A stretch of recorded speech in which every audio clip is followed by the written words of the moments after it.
Достар, бүгін тағы да ағылшын үйрену сабағына қош келдіңіздер. Бүгін біз қандай тема үйренеміз? Варианттар болса жаза беріңіздер комментарийға. Бұның алдында біз айтып өтейін, бұның алдында біз негізі английскийді с нуля бастап үйреніп отырмыз, кәдімгі нөлден бастап. Өйткені английскийді жақсы білетін адамнан гөрі негізі білмейтін адамдар көп та бізде. Сондықтан да, чтобы барлығына түсінікті болсын деп, біз нөлден бастап, оңай темалардан бастап өтіп жатырмыз. Алдында біз to be-ді өттік, артиклдерді өттік. Сосын одан бөлек ең оңай темаларды өттік. Енді сіздерде қандай варианттар бар? Жазсаңыздар. Оңайларынан бастаймыз, бірақ өйткені басқа адамдарға да түсінуге оңай болу керек.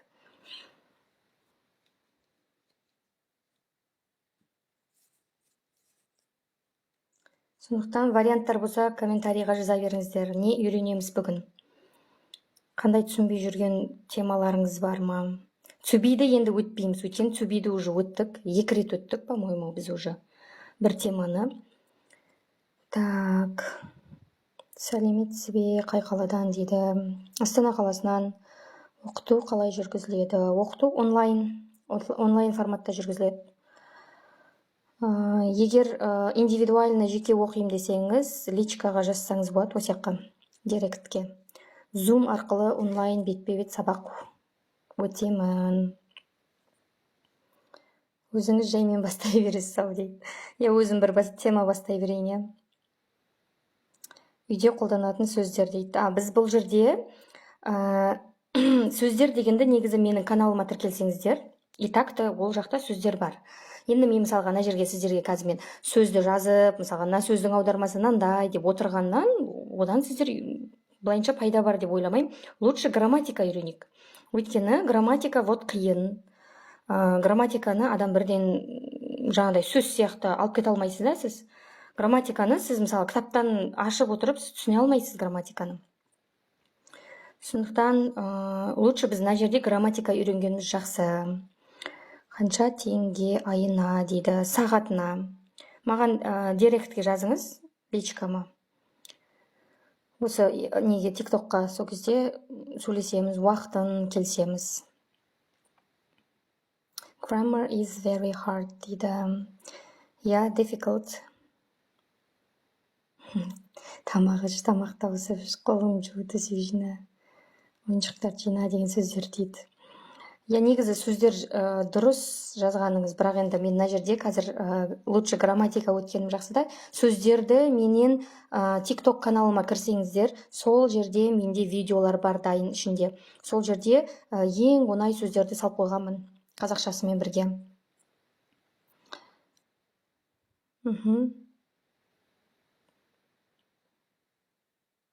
Сонымен қандай грамматика өтетін болдық? Сонда күнде эфирге шығасыз ба дейді. Эфирда біз бұның алдында талай грамматикалар талқылап тастадық, артиклдерді өттік. N деген артиклдер, Z деген артиклдерді өттік. Енді ең ағылшынды енді бастап үйреніп жатқан адамдарға оңай грамматикалардан бастадық біз. Қиын екінші, үшінші деңгейге бармадық әлі. Өйткені оны екінші, үшінші деңгейге барғанмен басқа адамдар түсінбейді оны. Одан лучше жеңілінен бастаған дұрыс бізге. To be-дің келешегі уже қиын ғой. Біз осы шағын үйреніп алайық та бірінші. Осы шағын үйреніп алайық, There is, there are дейді. There is, there are дегенді біз негізі өттік осы неде. Бірақ there is, there are-ны өтуге болады. Өйткені ең оңай темалардың бірі. И нөлден бастап үйренген адамдар осы there is, there are, this is, that is деген нәрселерді үйренеді. Will be деген уже шамалы қиындау болады ағылшын дегенде үйреніп жатқан адамдарға. Біз онда бүгін there is, there are дегенді өте берейік. Ең оңай грамматикалардың бірі ғой. Сосын жаңағы ағылшынды енді бастап үйреніп жатқан адамдар спокойно түсіне алады. Бұны there is, there are деген. Бізде мынау there is, there are деген сөз негізі осы жерде бір нәрсе бар деген мағынаны білдіреді. Мынау бар дегенді білдіреді. Например, сіз столдың үстінде, например, кітап бар, например, бөлмеде стол бар, или там столдың үстінде ойыншық бар, или там менің қаламда кинотеатр бар деген сияқты, әйтеуір бар деген сөзді айтатын болсаңыз, бір жерде бір нәрсе бар деп, онда сіз осы there is, there are деген грамматиканы қолданасыз. Енді бұл жерде бізде екі сөз тұрда, но бірақ екеуі де қосылып бар деген мағынаны білдіреді. Өйткені мынау бізде is деген жекеше түрде қолданылады да, are деген көпше түрде. Енді жекеше көпше деген, енді мектепте ұмытып кеткен адамдар болса, енді мектепті бітіргендеріңізге біраз болды, енді ұмытып қалған шығарсыздар, there is деген бізде былайынша айтқанда бір штук затқа айтылады ғой. Сөйтіп сіздерге түсінікті тілмен сөйлейін, бір штук затқа айтылады деп. Ал there are деген бізде көп затқа айтылады. Мынау, если сіз бір ғана зат тұр деп айтатын болсаңыз, осыны қолданасыз.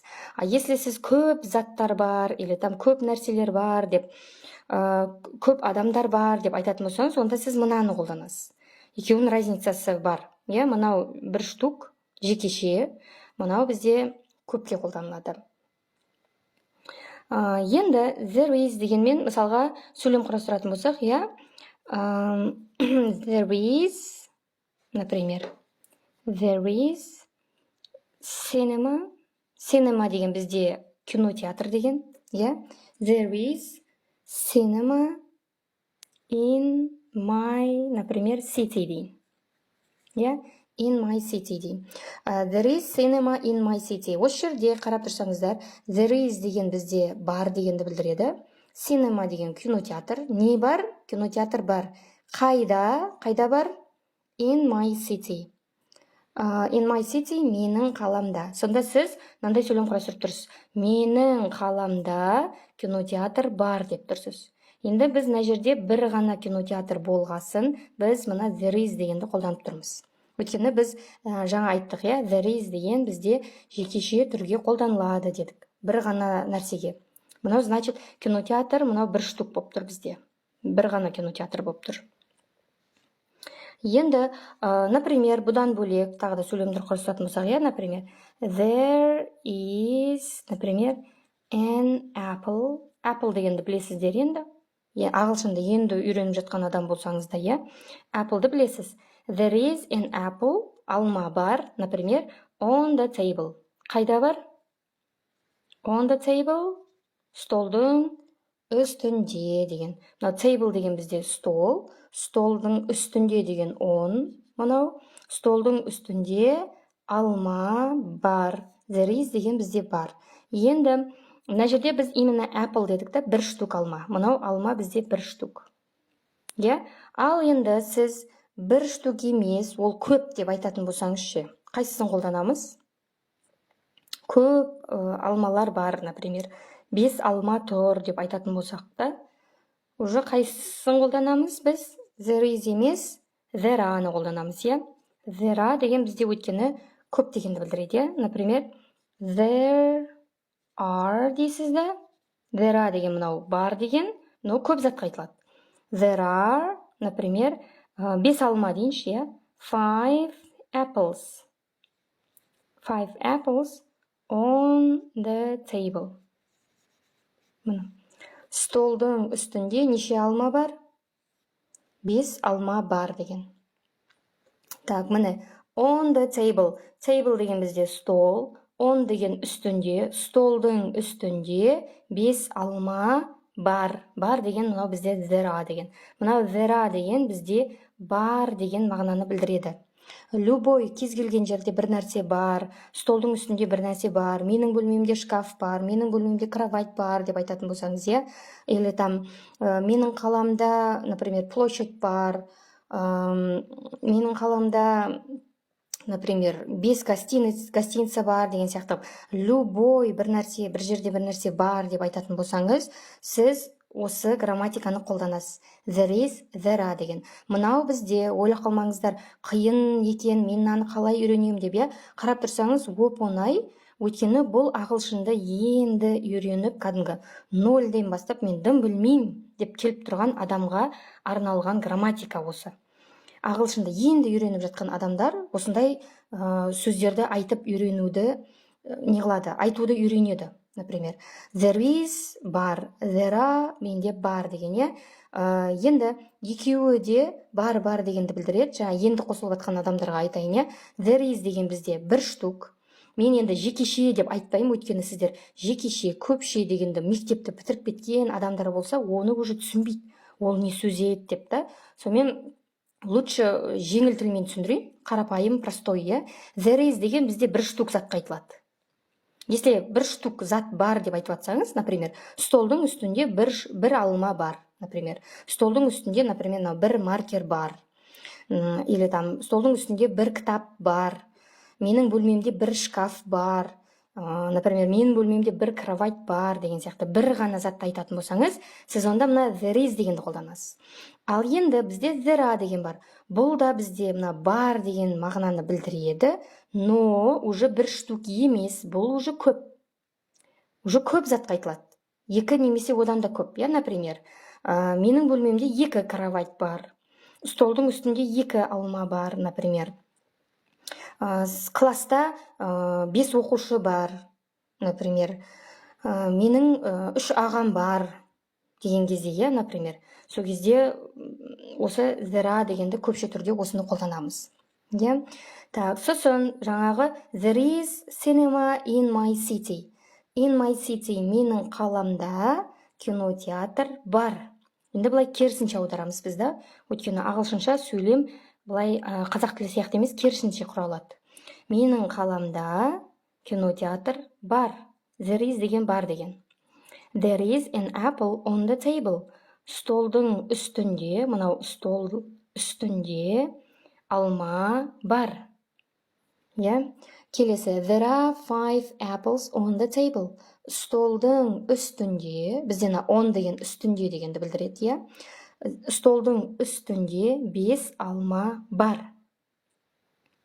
Енді үстінде емес, например, бір нәрсенің ішінде деп айтатын болсақ, например, коробканың ішінде дейікші. Например, there is, например, не бар деп айтамыз. Мысал жазыңыздаршы. Коробканың ішінде бір нәрсе бар деп жазайық. Варианттар болса жазыңыздар комментарийға. Например, there is a toy дейін, например, оп-оңай сөз енді toy деген. Немесе ручка дейді, there is a pen десек те болады мұны. Варианттар.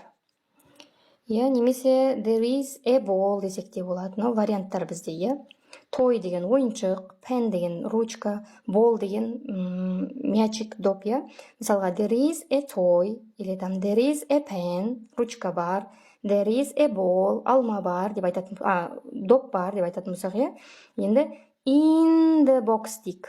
Он емес, уже in the box дейік. Так, бізде на box деген коробка деген. Box деген коробка, in деген ішінде деген. Коробканың ішінде доп бар. Мынау бізде there is деген мынау бар дегенді білдіреді. Мынау бізде бар дегенді білдіреді.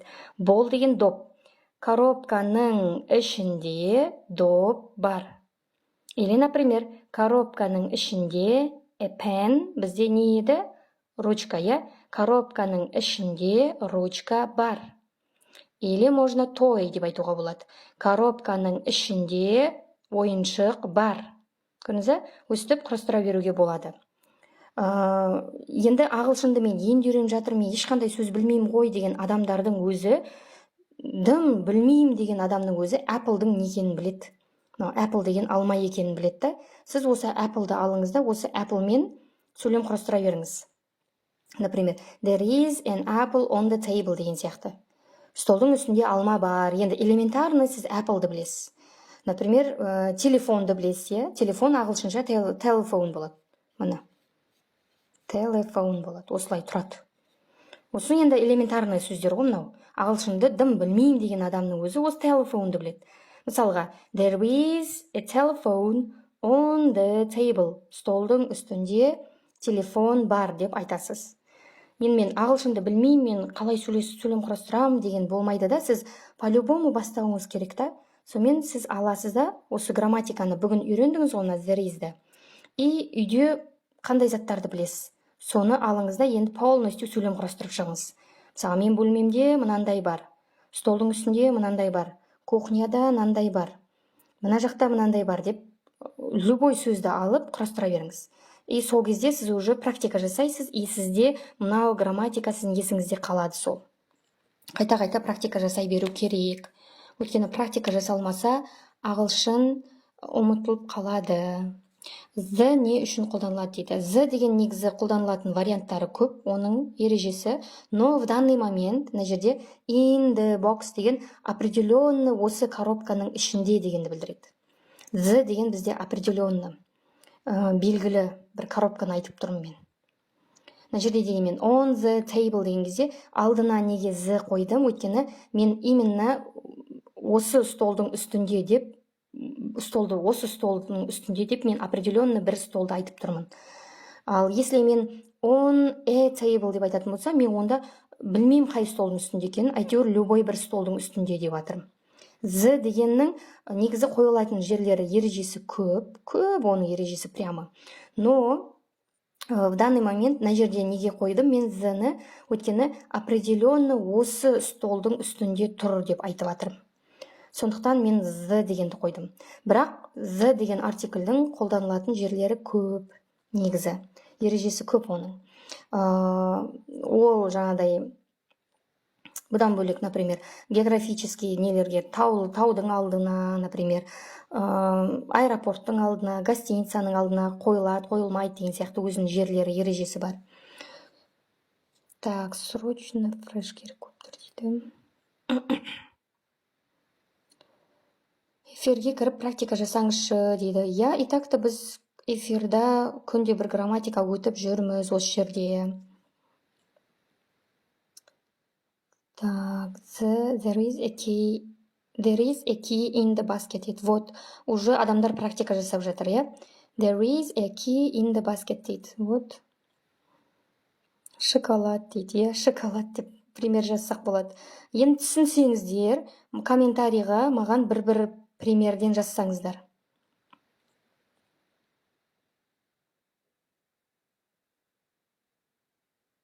Бір неден, примерден жазсаңыздар.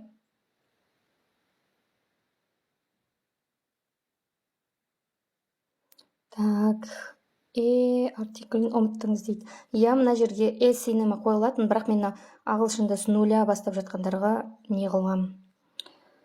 Так, шатастырмайын деп қоймағам, просто чисто үйренсін деп грамматиканы. Сәлеметсіз, сағат нешелерде жасап жүрсіз дейді. Эфир обычно осындай түстерде болады, сағат 3-4-терде примерно. Сосын түнде 10-нан кейін болады. To деген не, ол не үшін қолданылады дейді. To деген бізде қай жерде тұр? Мына жерде to деген бар ма? Мына to деген жоқ. To деген артикльдің грамматикасы көп негізі. Оның енді мына жерде бір эфирдің үстінде түсіндіру қиын, но негізі to деген ол бізде направление ғой. Если сіз бір жерге, например, I go to the cinema деп айтатын болсаңыз, to the cinema направление.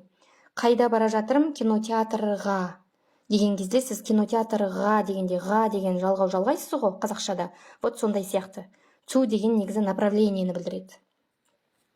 There is a person in the car дейді. Вот, молодец, Асем уже түсініпті.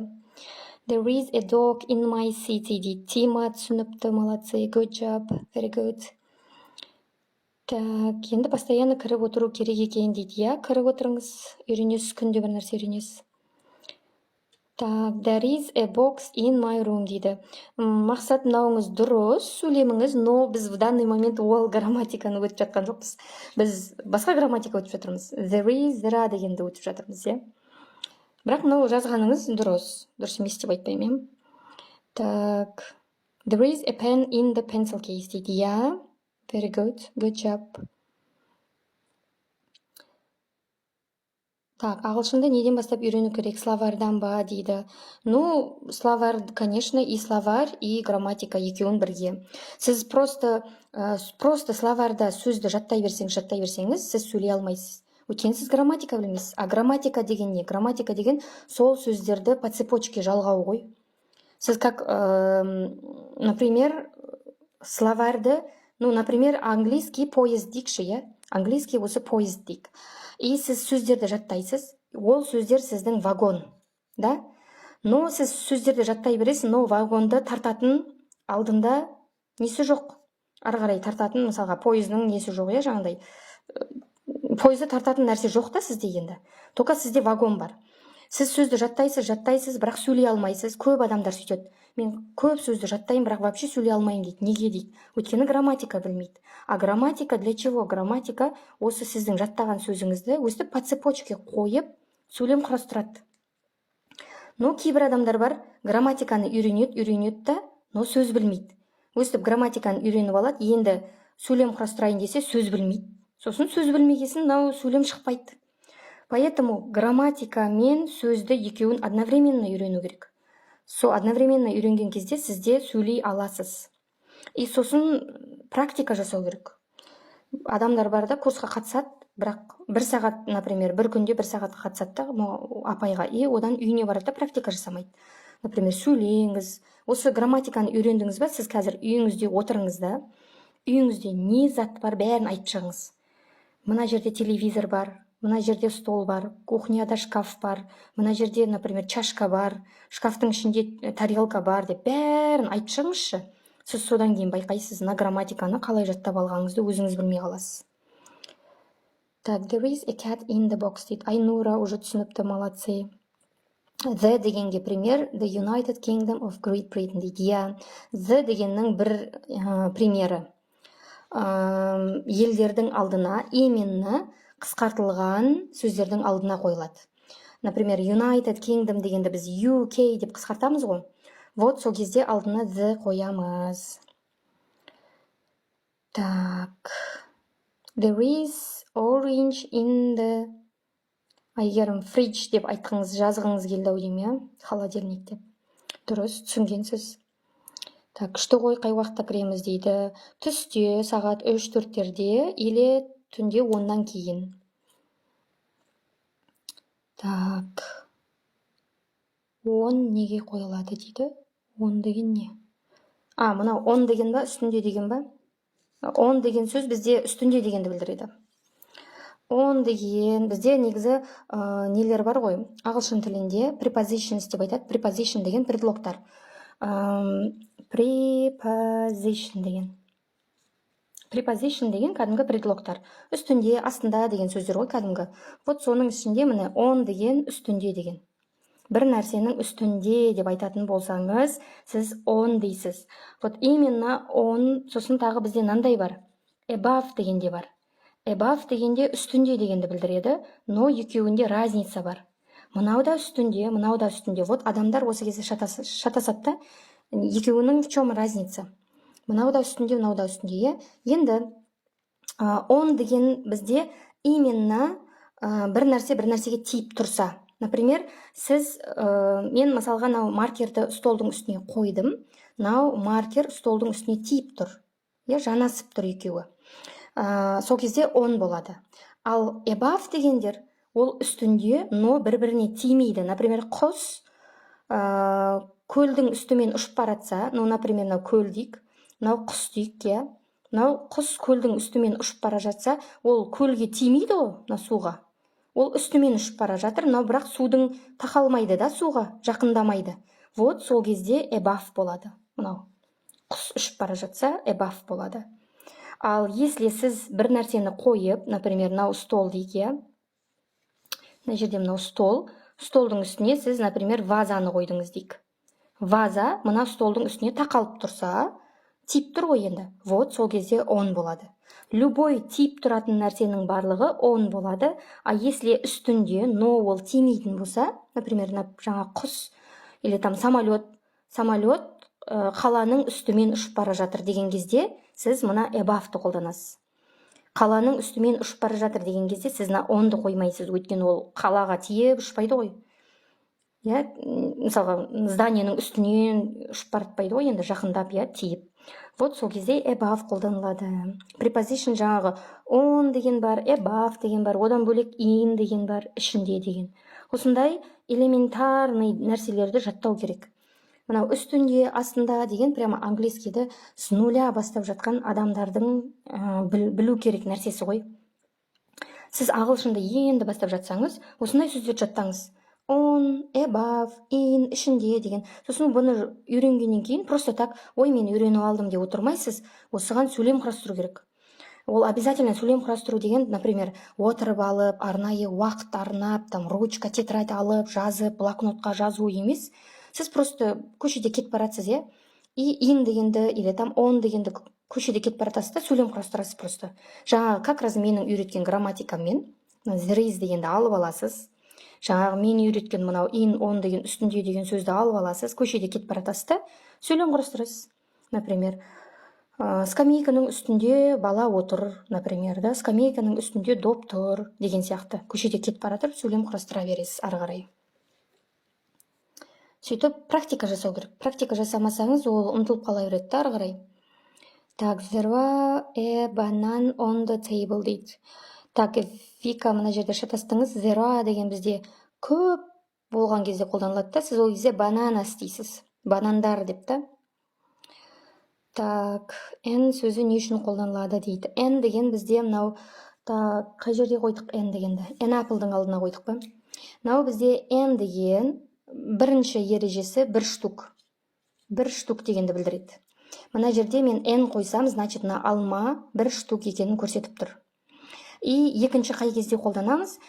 Если сөздің бірінші әріпі дауысты дыбыс болса.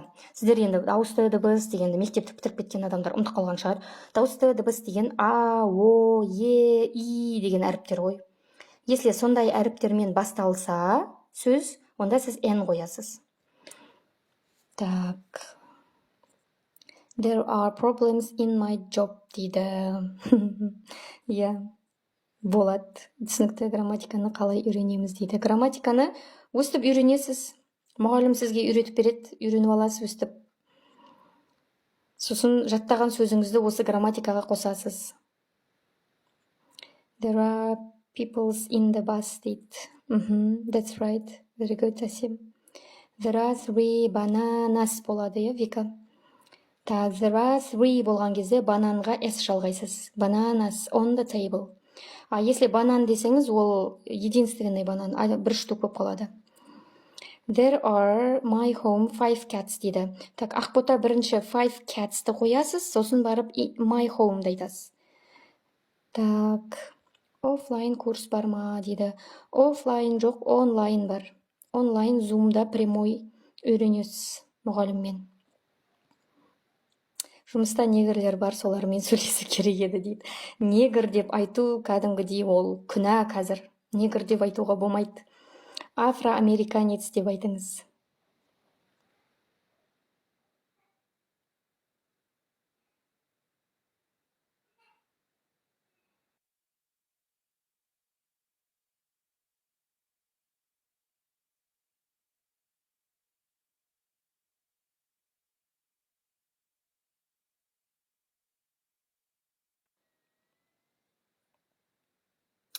Так, қазақша үйрет дейді. Қазақша үйретіп жатырмыз. Так, бағасы, онлайн сабақ бағасы қанша болады дейді. Анел, личкаға жазыңыз директке. Сол жерде келсеміз уақытымен, бағасымен. Так, курс неше болады дейді. Курс жөнінде зумда онлайн үйренем деген адамдар болса, индивидуально или группада, онда маған личкаға жазыңыздар. Осы тиктокта директке жазыңыздар. There are 5 cats in my home дейді. Енді дұрыс жазыңыз. That's correct. There are 5 cats in my home. Соңында қай жерде екенін айтасыз дейді. Вот, Диана, молодцы. Good job. Так, контактный и бесконтактный дейді. Мақсат күшті жеткізіп бердіңіз ғой. Мен соны айта алмай тұр едім жаңа. Так, что дейді, май қалай күшті түсіндіресіз, мектепте ұқпағанды дейді. Иә, енді 10 жылдық стажымыз бар. 10 жыл жайдан жай стаж жинаған жоқпыз. Мықты түсіндіреді екенсіз дейді. Рахмет. There is a cat in my home, my home дейді. Асема, или in my home деңіз, или з деген майдың алдына қойылмайды. Иә? Май деген кезде біз ол жерге з қоя алмаймыз. Емес педі бір дегенде дейді. Иә, да, да екеуі де бір дегенді білдіреді. Так, бітті ма сабақ дейді. Иә, сіздерге түсінікті болса бітті. Ертең нешеде кірейін дейді. Нақты уақыты түсте 3-4-терде, или кешкісін сағат 10-нан кейін.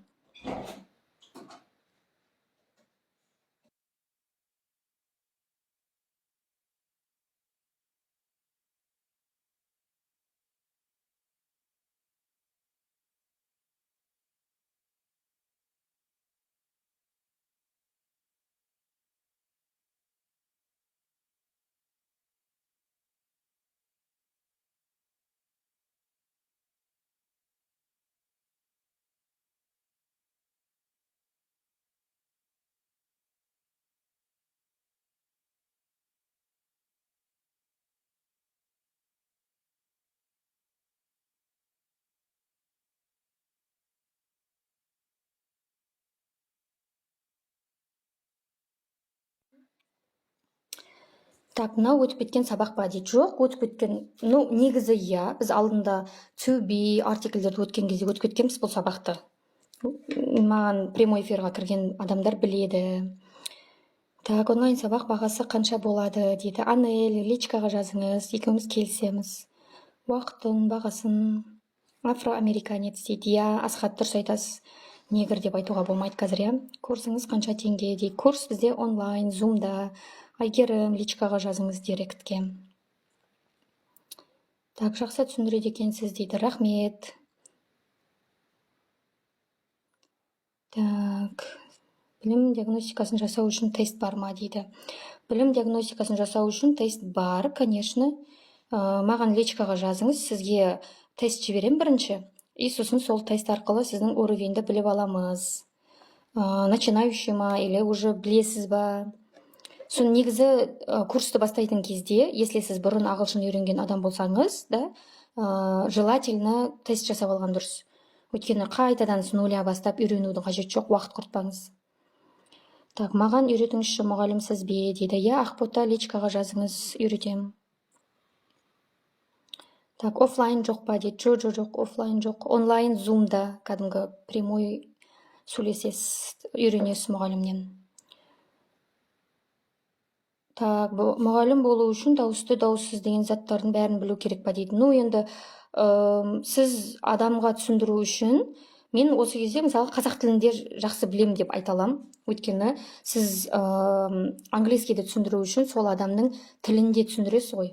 Например, соған пример келтіресіз. Мысалға мен, если бұл грамматика орысшаға сәйкес келіп тұрса, мен орысша грамматикамен сәйкестендіріп түсіндірем. Орысшада осындай грамматика бар, соған ұқсайды деп сөйтіп түсіндірем. Енді сөйтіп бір нәрсеге сәйкестендіріп түсіндіру керек қой, әйтпесе аспаннан алып осындай грамматика бар деп айтсаңыз, адамға қиын болады. Ақбота, маған үйретіңізші дейді. Иә, жазыңыз личкаға. Так, топта оқу қанша дейді. Гүлден жазыңыз личкаға директте. Так, үлгермей қалдым ба дейді.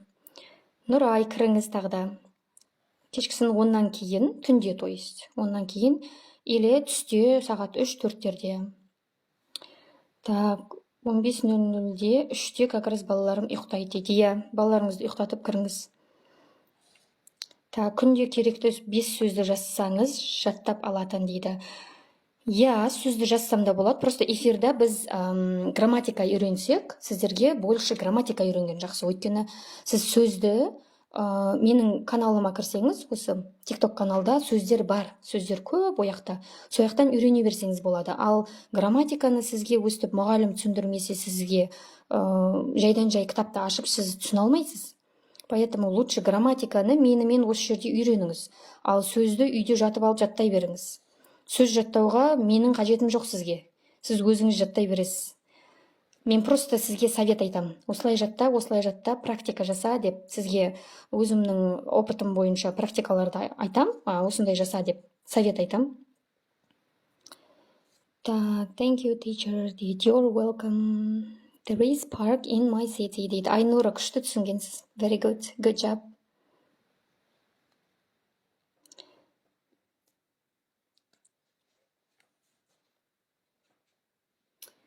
Так. Айнураға 5 бүгін сабаққа. Күнделігіңізді әкеңіз 5 қойып берейін. A, N, and the қалай айырмашылығын табуға болады дейді. Вот осындай біз алдында A, N, the дегенді өткенбіз негізі прямой эфирда. Енді кешкісін 10-нан кейін кіріп, соны өтсек болады. 10 сағат 11-лерде кіріңіздер, как раз мен сіздерге A, N, the деген артикльдерді түсіндірем. Грамматикасын. Так, сосын соны үйренесіздер. Осыны үйреніп алып, менен қор жатпаңыздар. Практика жасаңыздар. Жаңа мен айттым қалай практика жасайтын, я? Сіз ағылшынды енді үйреніп жатқан, прям 0 мен дым білмеймін деген адамның өзі дегенді білесіз, я, например, жаңа мен жаздым мына жерге. Phone, телефон дегенді білесіз, мына кинотеатр дегенді білесіз ғой.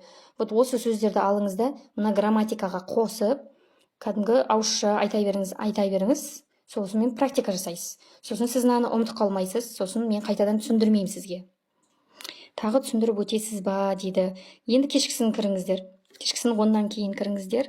Түнде, то есть. Сол кезде тағы да грамматика өтеміз. Енді бір айтып кететінім, бұл жерде ағылшынды прям мен дым білмеймін деген адамдар кірсін.